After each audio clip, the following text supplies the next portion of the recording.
Alright, so we're doing 4.5b today.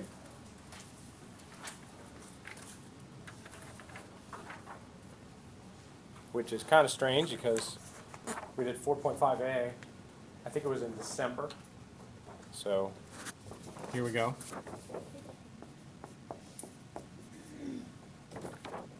So when you have a graph,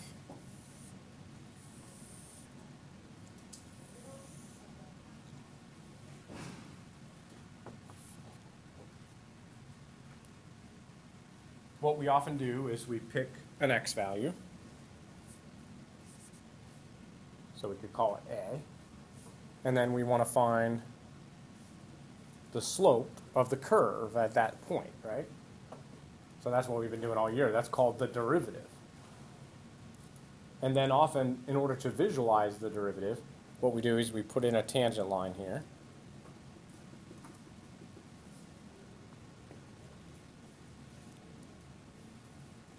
And the slope of this line is represents the slope of the curve at that point. So then we find the derivative, and that's called the slope of the curve. But it's also the slope of the tangent line. Okay, so usually we use the tangent line to find the slope of the curve.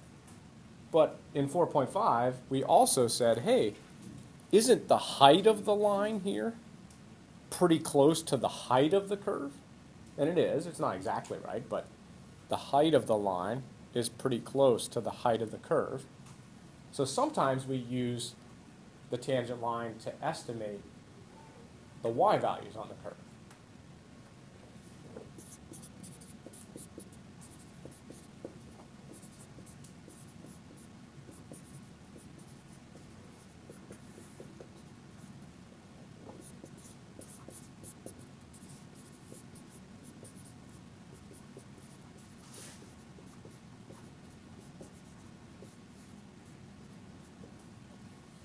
Sometimes we use the tangent line to estimate the y values on the curve.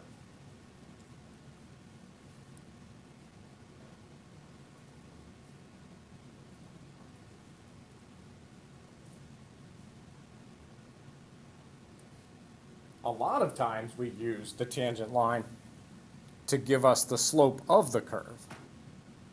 But sometimes we use the tangent line to estimate the heights of the curve. Okay, when we do this, we call the tangent line the linearization. So when we do this, the equation of the tangent line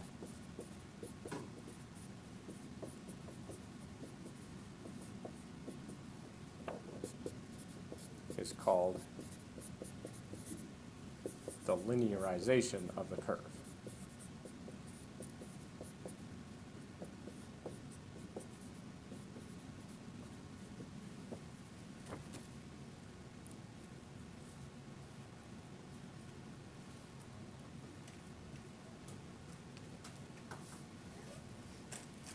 So that's a recap of 4.5a. We use the tangent line to approximate the height of the curve.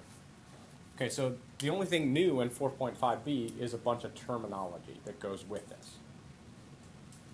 All right, so what we're going to do is we're going to go over a certain amount, and we're going to call that dx. And then we're going to go up a certain amount, and that's called dy.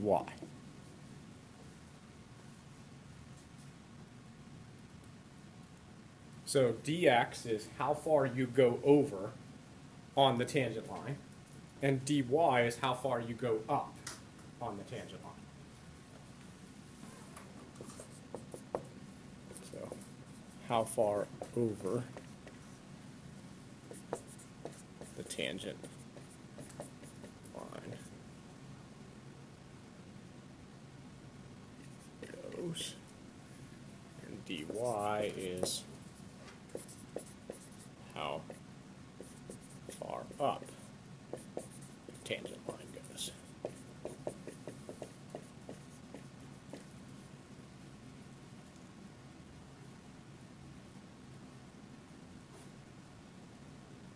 So when you follow the tangent line, you go over so much and up so much. Actually, we usually go up and then over. That's just the way slope usually goes, right?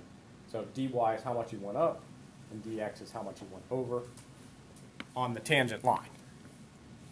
So then if you divide those, if you take dy divided by dx, that gives you the slope of the line, right? Well, we've been calling dy dx the slope of the tangent line all year, right?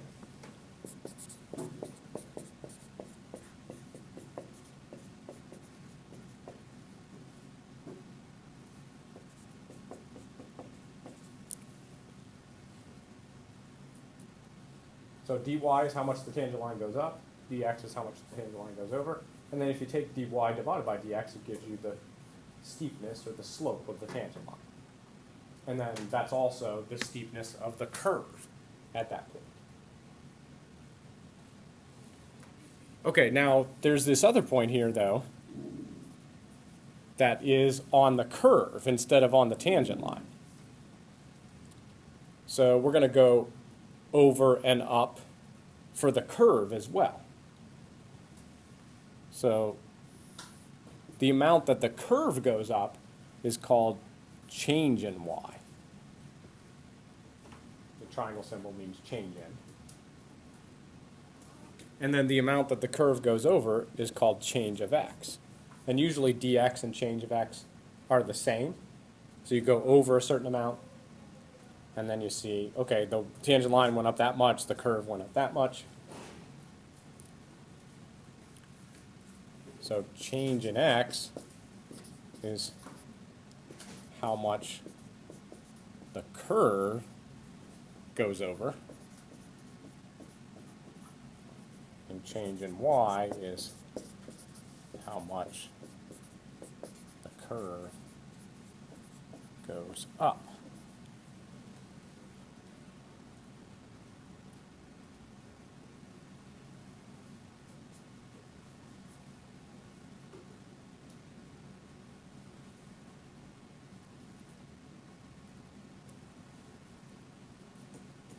So then if you divide change in y by change of x, you get the slope of that line, right? The line that connects that point to that point. It's been a long time, but that line is called the secant line. So change in y divided by change in x is the slope of the secant line.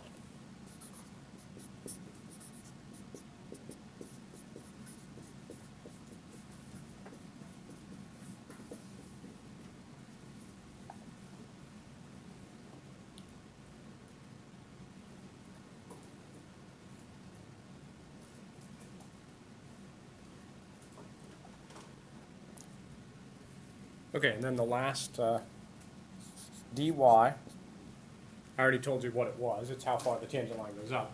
But sometimes we call this the differential.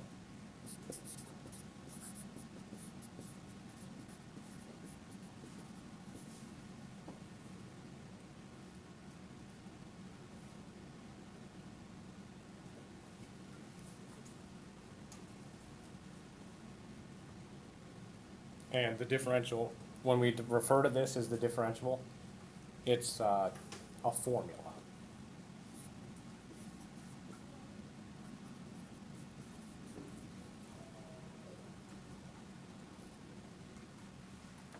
Okay, so in 4.5a, we already used the tangent line. We used the height of the line to approximate the height of the curve. We just now have all these symbols and terminology in 4.5b that goes with that. Okay, so we're going to look at a problem now. So this is example 1.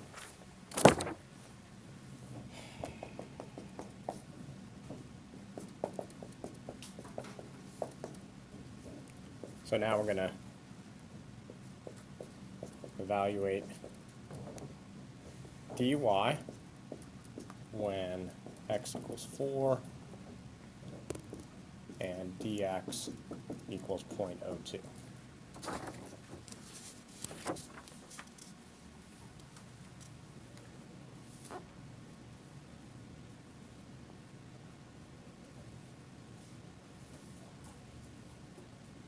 Okay, so we have this curve, it's a parabola. So it just kind of You don't have to, but it makes it easier if you draw a picture. You can just kind of see what's going on. And x equals 4.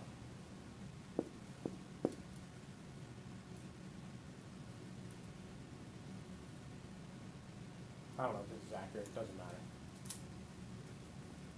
Let me make it so that you don't care whether it's accurate or not.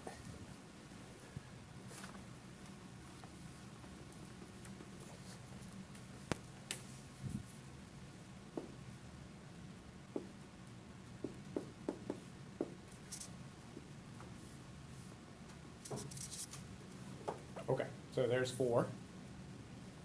And then we're going to write the equation of the tangent line. So there's the equation of the tangent line.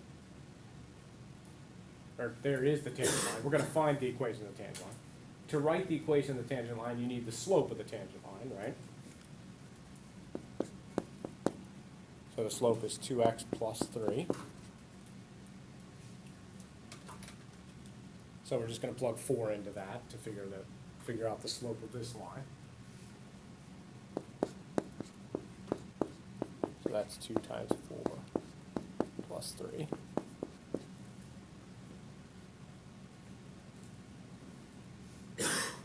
So the slope of this line is 11. So that means I've got y equals 11x plus b. Because whenever we're trying to find the equation of the tangent line, so that's y equals mx plus b. And I just found out the slope, which is 11. So y equals 11x plus b. Now I just have a little bit more work to do to figure out what the y-intercept is.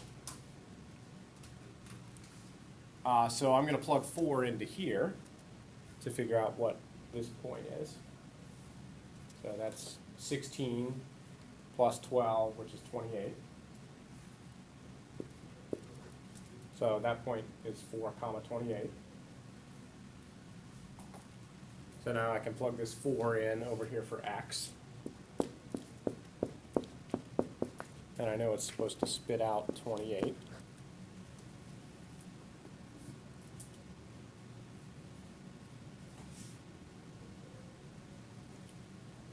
So then you just do 28 minus 44 to figure out b.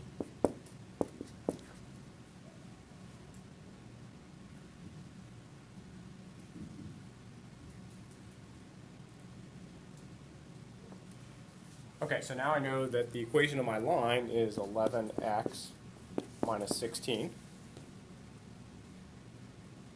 And since I'm doing linear approximation, I'm calling this L of x. Usually we just write y equals 11x minus 16. But in this particular case, we're thinking of the tangent line as a good approximation.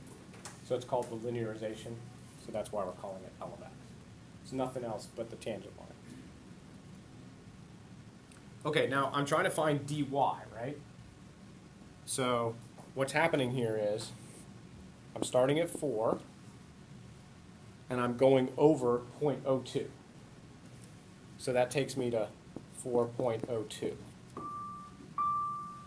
So I was at 4, but they told me to move 0.02. So now I'm at 4.02. So the tangent line went over 0.02. And they want to find dy. They're asking us to figure out dy, which means, okay, I went over 0.02, so how much did I go up? That's the question. What is this dy? So I'm going to plug 4.02 into my line to figure out this point that's on the line. So that's L of 4.02. So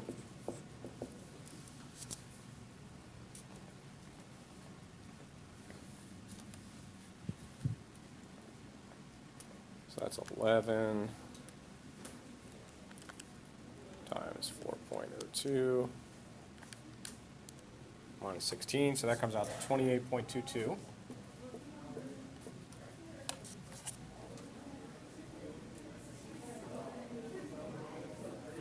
So that means this point right here is 4.02, comma, 28.22.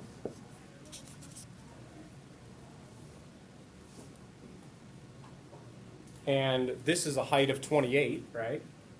And this is a height of 28.22. So dy is the difference between those, how much it went up. The point went up from 28 to 28.22. So dy is 28.22 minus 28. So final answer for my dy is 0.22.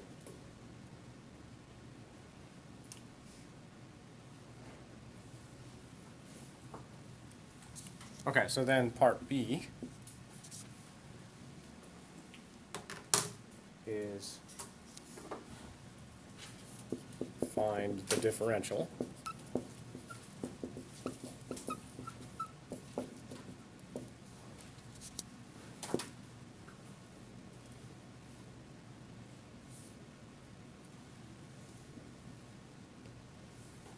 So find the differential means find a formula for dy. So in part A, we found a specific dy value, 0.22. But this is asking for a formula for dy. Okay, well, we already found the derivative, right? dy dx, so I could rewrite the derivative as dy dx equals 2x plus 3. I was lazy and I wrote y prime, right? But that's the same thing as dy dx. So if I want a formula for dy, that's similar to that formula. It's just 2x plus 3 dx.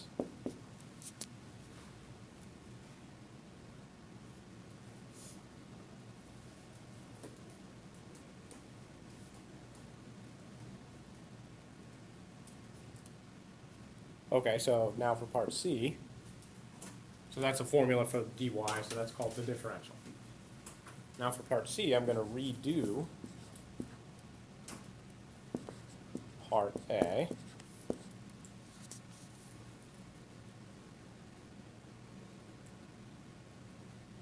So I'm trying to find dy.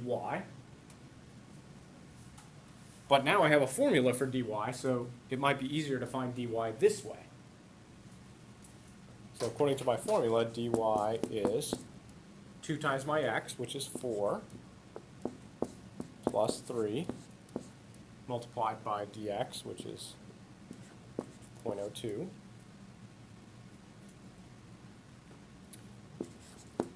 So that's 11 times 0.02.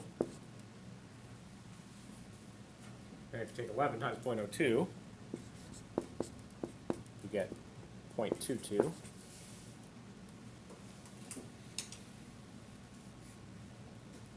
So same answer as I got for part A. Okay, so if you want to find dy, which way is quicker? This way is quicker, right? But I have learned over the years that if I only do it this way, then people can get the answer, but they don't really know what's going on. So even though this is longer, it has more meaning attached to it. The idea behind dy is I'm using my line to represent the height of the curve. And so I want to know how far that went up. And so that's why I did it that way first. Doesn't matter to me which way you do it, but just keep in mind if you always do it this way, you might forget what it means. So it is important that you know what it means.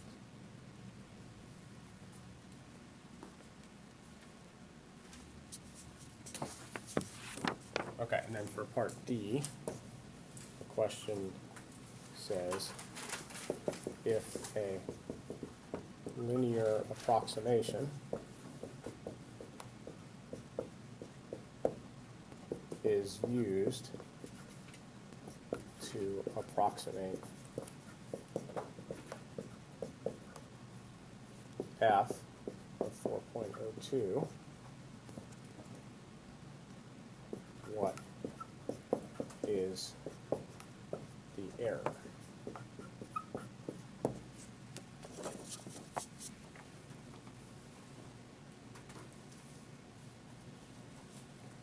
If a linear approximation is used to approximate f of 4.02, the question is, what is the error?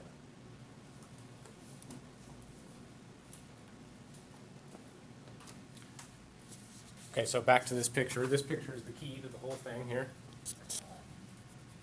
So I've got my parabola, right? And instead of plugging 4.02 into the curve and getting this value, I decided to plug 4.02 into the line and get that value. And the idea is it's a pretty decent approximation, but it's not exactly right. You can see the error there, right? So I plug this number into the line instead of that number into the curve, and I have some error. So now the question is, what is the error? Okay, so in order to find the error, I need to know what the exact right answer is. So I'm going to plug 4.02 into f. So that's 4.02 squared plus 3 times 4.02.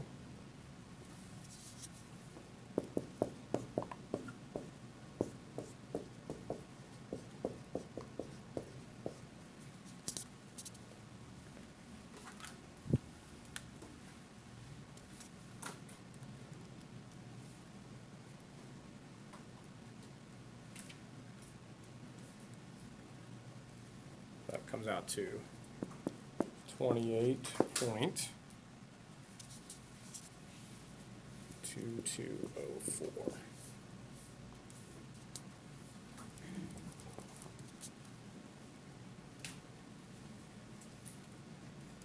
Okay, so I got my actual answer, which was f of 4.02. That was coming out to 28.2204. And then I have my approximation, which is called L of 4.02. So I plug 4.02 into the line instead of plugging 4.02 into F. And when I plug this in, I got 28.22, right?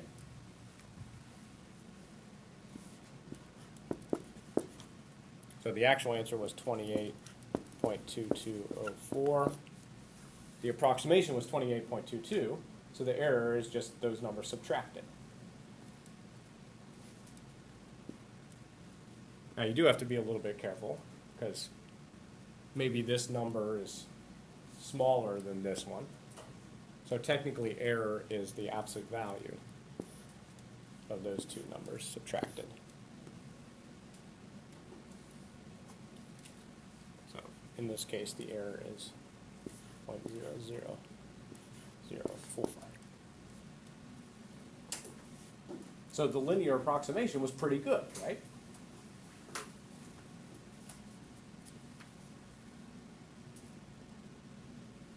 So AB, turn your ears off just for 30 seconds. So the linearization is just the first degree Taylor polynomial, right? So if we wanted to estimate the error, we could estimate the error using Lagrange, right? Based on the maximum of the second derivative times x minus a to the second power over 2 factorial. So this was the exact error, but there's a formula for what this error is less than, right? That's called Lagrange.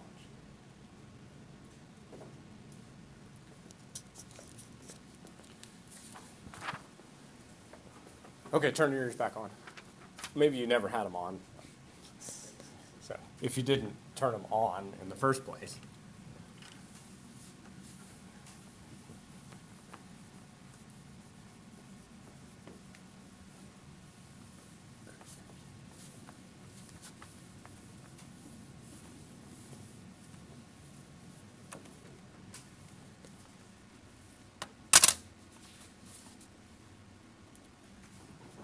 All right, so for example 2, we're going to look at y equals the square root of 1 minus x.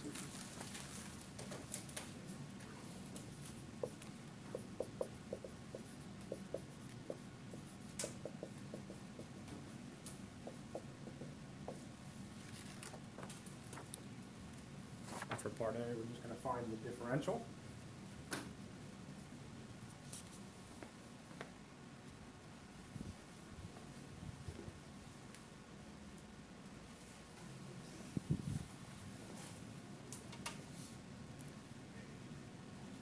You guys have heard my standard joke about that, right? I used to have 25 people in the room that weren't paying attention to me. Now I've got a device that refuses to pay attention to me. It's ridiculous. You gotta have a very hard skin when you're, a thick skin when you're a teacher, because nobody pays attention. Even the machines won't even follow you. Okay, anyway, so here's the question. We're trying to find the differential. The differential means find a formula for dy, right? So this is the fancier way to, or a different way to write this is 1 minus x to the 1/2. So if I'm going to find the differential, I need the derivative. So that's 1/2 times 1 minus x to the negative 1/2.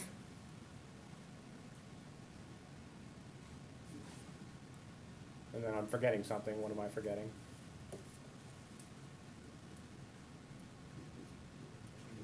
Times negative 1, right? Because of chain rule.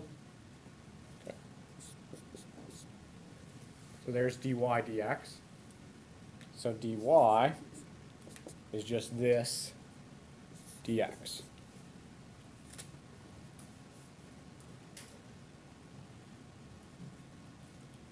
So that's a formula for dy. That's called the differential. Okay, so now we're going to evaluate dy when x equals 0 and dx equals 0.03.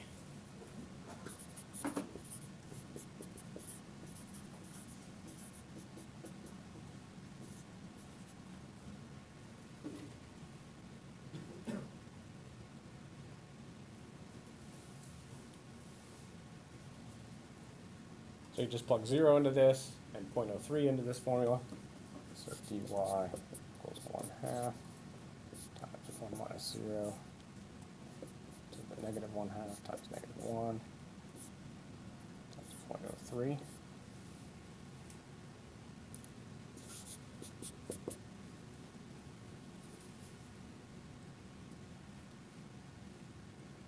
One minus 0 is 1. Square root of 1 is 1. Negative means flip. If you flip 1, you still have 1. So this is 1 times 1/2 times negative 1, so that's negative 1/2 times 0.03. So final answer is negative 0.015.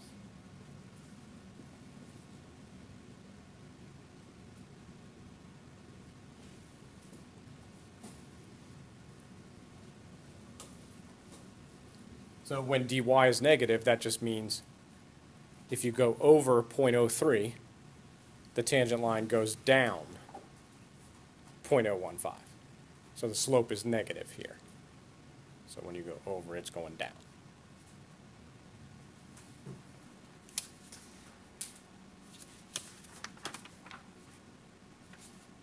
Okay.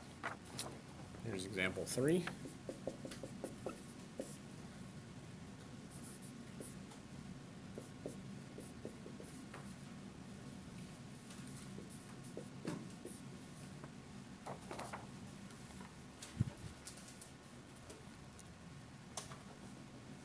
Looks strange, it should. You've never seen this before. There's just a d in front of the formula. Okay, so d over dx, what is that? If you see that in front of something, what are you supposed to do?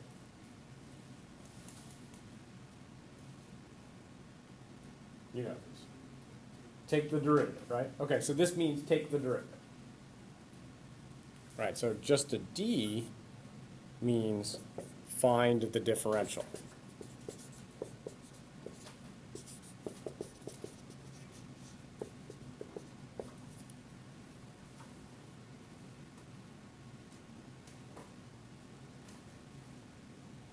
So if it asks just D of something, your final answer is going to be dy equals.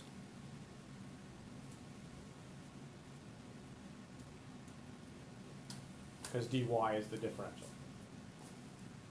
So when I take the derivative of this, product rule is necessary. So I got the derivative of the first thing times the regular second thing plus derivative of the second thing times the regular first thing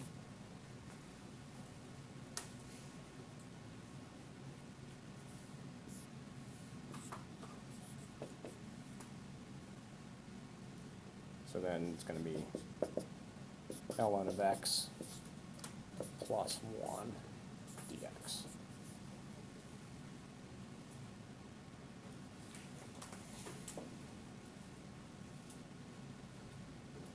So the symbol D in front of a formula just means find the differential.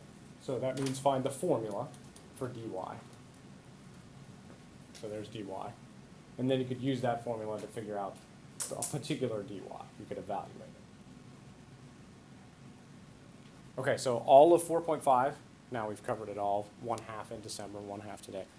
The big deal is that you can use the tangent line not only to figure out the slope of the curve, you can use the tangent line to approximate the height of the curve. And when you use the tangent line,